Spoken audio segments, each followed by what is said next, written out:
नमस्कार, स्वागत है आपका ऑल इंडिया आंगनबाड़ी खबर चैनल में। मेरा नाम है नवनीत शर्मा। चलिए जान लेते हैं आज की बड़ी बड़ी खबरें। उत्तर प्रदेश के कासगंज में एक बड़ी लापरवाही देखने को मिली है। कासगंज में जो है आपको बता दें, सिंचाई रोग अभियान चलाया जा रहा है। इस मामले पर एक बड़ी लापरवाही देखने को मिली। आंगनबाड़ी कर्मियों को जो लगाया गया है वह घर घर सर्वे, जी हाँ, घर घर सर्वे करने के लिए नहीं पहुंच रही। यूपी के कासगंज का ये मामला है। लापरवाही बरतने पर सिंहपुरा गंज जुंडवाला की सीडीपीओ मुख्य सेविका सहित 35 आंगनबाड़ी कार्यकर्ता और सहायिकाओं के वेतन और मानदेय रोकने की कार्रवाई की गई है। जिला कार्यक्रम अधिकारी सुशीला ने सिंचाई रोग एवं दस्तक अभियान कार्यक्रम के तहत सिंहपुरा एवं गंज डुंडबारा क्षेत्र के आंगनबाड़ी केंद्रों का निरीक्षण किया। आपको बता दें, बाल विकास परियोजना सिंहपुरा की नगर पंचायत मोहनपुर में संचालित हो रहे 20 ऐसे आंगनबाड़ी केंद्र पाए गए जो बंद मिले। इन केंद्रों पर 12 कार्यकर्ता सहित जो है 8 सहायिकाओं के नाम आ रहे हैं जो तैनात हैं। नगला कोठी केंद्र पर आंगनबाड़ी कार्यकर्ता सोमवती और नगला मुरली ग्राम पंचायत मिचखुरी केंद्र पर अरुणा देवी अनुपस्थित रही। तो ये डाटा निकलकर सामने आया है, जिसमें आंगनबाड़ी कर्मी ना केंद्र खोल रही है, ना ही जो है फील्ड पर जा रही है। इस कारण से जो है खबर निकलकर सामने आई। वही आंगनबाड़ी कार्यकर्ता की शादी अलीगढ़ में हो जाने के कारण कभी कभी आने की भी जानकारी निरीक्षण के दौरान मिली। इसी के साथ ही ये नाम हम आपको दिखा रहे हैं। कुछ आंगनबाड़ी कर्मी उपस्थित मिली हैं और बहुत सारी आंगनबाड़ी कर्मी ग्राम पंचायत हमीरपुर में तैनात जो कार्यकर्ता रेखा, स्नेहलता, सुनीता एवं मालती अनुपस्थित पाई गई। इसी के साथ ही जो है कुछ लोग उपस्थित भी पाए गए हैं। वहीं इस मामले पर जिला कार्यक्रम अधिकारी ने कहा है कि सिंहपुरा और गंज डुंडवारा की क्षेत्रीय मुख्य सेविका और बाल विकास अधिकारी और दस्तक अभियान में कार्य नहीं करने वाली आंगनबाड़ी कर्मियों सहायिकाओं के वेतन रोकने के आदेश दिए गए हैं। अब यहाँ पर उत्तर प्रदेश के कासगंज से एक बड़ी अपडेट ये देखने को मिल रही है। आंगनबाड़ी कर्मियों का जो मानदेय वो तो रोका जाता है, लेकिन इस मामले में जो लापरवाही बरती गई, इसमें कहीं ना कहीं मुख्य सेविका के ऊपर भी कार्रवाई हुई है और मुख्य सेविका का भी फिलहाल वेतन रोके जाने की खबर निकलकर सामने आई है। क्षेत्रीय मुख्य सेविका के साथ ही यहाँ तक बाल विकास परियोजना अधिकारी को भी नहीं छोड़ा गया। डीपीओ ने इनका भी वेतन रोक दिया। इसकी वजह यह है कि निरीक्षण इन्होंने नहीं किया था अपने क्षेत्र में। इस कारण से जो है ना दस्तक अभियान का लाभ ग्रामीणों को मिल पा रहा है और ना ही जो है केंद्र खोले जा रहे हैं। कहीं ना कहीं सेटिंग वेटिंग के खेल के चक्कर में इसी वजह से जिला कार्यक्रम अधिकारी की एक बड़ी कार्रवाई हुई है और इन सभी का जो है फिलहाल मानदेय और वेतन रोका गया है। बाकी आपकी प्रतिक्रिया क्या है कमेंट बॉक्स में रखें। जो लोग नए हैं वो चैनल को सब्सक्राइब जरूर करें, लाइक और शेयर करना मत भूलें। चलिए जानते हैं दूसरी बड़ी अपडेट क्या आ रही है। देखिए, ये एक खबर हम आपको बता रहे हैं। लगातार लोकसभा चुनाव चल रहे हैं, तो इस दौरान जो तमाम प्रकार की जानकारियां हम आपको शेयर कर रहे हैं, सवाल भी आपसे पूछ रहे हैं ताकि आपकी नॉलेज, आपकी जानकारी बढ़ सके। अभी आप लोग सुन रहे होंगे, अभी क्या पिछले कई सालों से सुन रहे होंगे, ईवीएम और जो है आपको बता दें ईवीएम का विवाद चल रहा है। ईवीएम यानी इलेक्ट्रिक वोटिंग मशीन और बैलेट पेपर का विवाद चल रहा है। विपक्षी पार्टियां लगातार कह रही हैं कि बैलेट पेपर से चुनाव होने चाहिए और ये मामला सुप्रीम कोर्ट में गया। तो अब सुप्रीम कोर्ट ने क्या कहा है वो समझना आपके लिए बेहद ही जरूरी है। दरअसल सुप्रीम कोर्ट ने कहा है कि बैलेट पेपर से जब चुनाव होता था तब क्या होता था, हम उसे भूले नहीं है। ईवीएम से मतदान पर सवाल उठाने वाली याचिकाओं पर सुप्रीम अदालत ने यह कहा है कि भारत में मतदान कठिन काम है जिसकी तुलना किसी भी यूरोपीय देश से अपनाए जाने वाले तरीके से नहीं करें।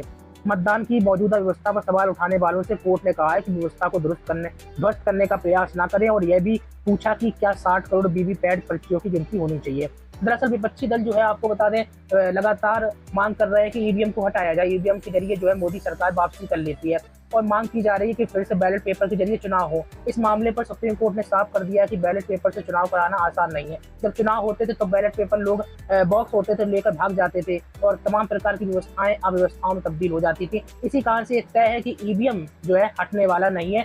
शीर्ष अदालत ने यह फैसला कर दिया है और बल्कि एक जो है प्रतिक्रिया, कड़ी चेतावनी भी विपक्षी दलों को दी है, क्योंकि इस खबर से समझा जा सकता है सुप्रीम कोर्ट ने खुद कहा है क्या हाल होते थे जब आपको बता दें चुनाव बैलेट पेपर से होते थे। लोग बैलेट पेपर लेके जो बॉक्स होता था वो लेके ही भाग जाते थे। जहां व्यवस्थाएं केंद्रों पर होती थी, बूथों पर होती थी, तो वहां पर लगता था प्रत्याशी हार रहे हैं, जीत रहे हैं, तो जिनके पक्ष में ज्यादा वोट गिरते थे उनका जो है बक्सा ही लेकर भाग जाते थे। ऐसी तमाम खबरें अखबारों में प्रकाशित भी होती रही। और वहीं यूरोपीय देश कुछ ऐसे जहां पर बैलेट पेपर चल रही है उसका हवाला भी जब कोर्ट में दिया गया तो निश्चित तौर पर कोर्ट ने कहा यूरोपीय देश में जनसंख्या बहुत ही कम है और बहुत सारे ऐसे देश हैं जहां पर 2-3 उत्तर प्रदेश की जो है जनपद या फिर आपको बता दें सिर्फ यूपी की जनसंख्या के मुकाबले कई यूरोपीय देश है। तो ऐसे समझा जा सकता है यूरोप में बहुत ही कम जनसंख्या है जिसकी तुलना भारत से नहीं की जा सकती। इसी कारण सुप्रीम कोर्ट ने स्पष्ट कर दिया है चुनाव तो सिर्फ ईवीएम से ही होंगे और होते ही रहेंगे।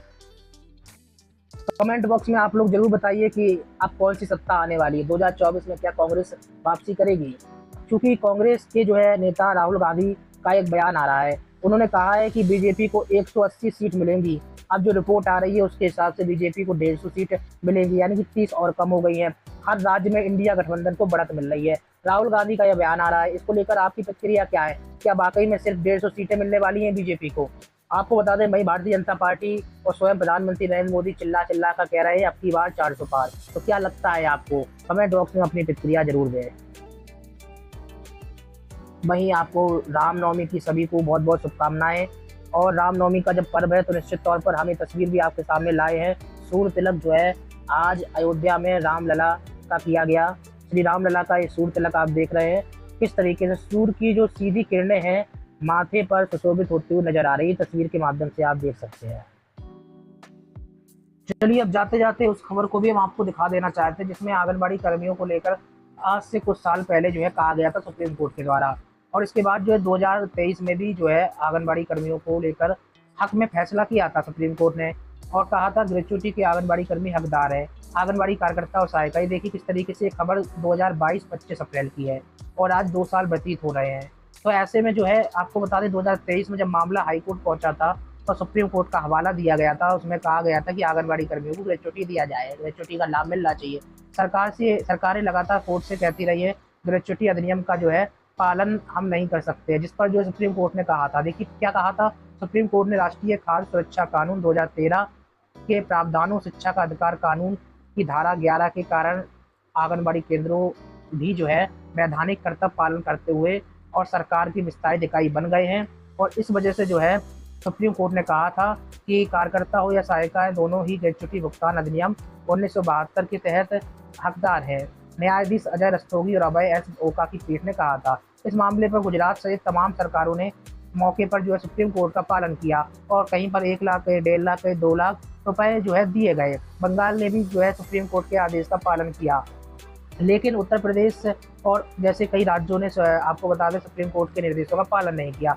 और वहीं उत्तर प्रदेश की अगर बात करें तो उत्तर प्रदेश में हाई कोर्ट ने भी दोस्तों ये फैसला किया था। हाई कोर्ट ने भी सरकार को 6 महीने के अंदर जो है फैसला करने के लिए कहा था, आदेश जारी किया था। अब ऐसे में 6 महीने का समय भी व्यतीत हो रहा है, उत्तर प्रदेश सरकार की तरफ से कोई बड़ा फैसला नहीं आया और सुप्रीम कोर्ट के जो है फैसले को 2 साल होने जा रहे हैं। हाई कोर्ट के जो है निर्देश दिए जाने को लेकर 6 महीने होने जा रहे हैं। अभी तक ग्रेच्युटी को लेकर जो है सरकार या फिर यूनियन की तरफ से कोई जानकारी सामने नहीं आई। क्या सरकार को, उत्तर प्रदेश सरकार को भी ग्रेच्युटी नियम का पालन करना चाहिए या फिर नहीं? कमेंट बॉक्स में यस या नो में जवाब जरूर दें। नए लोग चैनल को सब्सक्राइब जरूर कर लें, पुराने लोग लाइक और शेयर करना मत भूलें। सभी एंथेटिक खबरें दी जा रही हैं, वही ग्रेच्युटी को लेकर भी जो भी अपडेट आएगी इसी चैनल पर आपको मिलेगी। नमस्कार।